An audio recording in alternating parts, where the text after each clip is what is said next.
2.3 million pesos naman ang rubber production project sa Davao Oriental na ipasana ng lokal na pamahalaan. Ang kabuuang ulat mula naman sa aming kasama, ang si Pengalinyo ng Radyo ng Bayan Davao.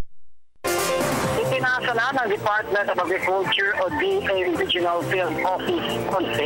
Office of the Presidential Advisor on Peace Process o OPAP at ng pamahalaan lokal ng Davao Oriental ang 2.3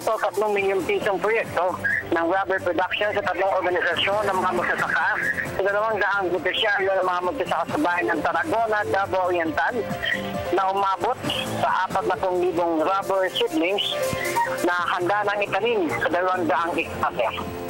Kabilang dito ang mahigit 1,000 bags ng organic fertilizer, 200 botelya ng organic foliar fertilizer at halos 100 pirasong gamit sa sakahan.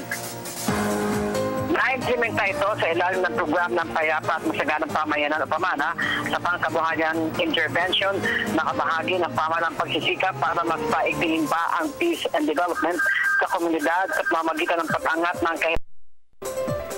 Malaki naman ang pasasalamat at pagpuri ni Davao Oriental Governor Corazon Malañaon sa pagsisikap ng DA-11 at OPAP sa tulong sa mga magsasaka na talagang nangangailangan at nibiyak nitong hindi titigil ang kanyang administrasyon sa pagtulong sa mga mahihirap nito mga kababayan,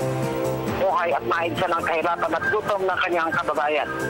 Nainiwala din si Malañaon na makakanib ito ang pangmatagalang kapayapaan kung ang mga pangunahing pangangailangan ng bawat mamayan ay kanang matutugunan at mananalo ng mga kapayapaan kung ang puso at isipan ng mamayan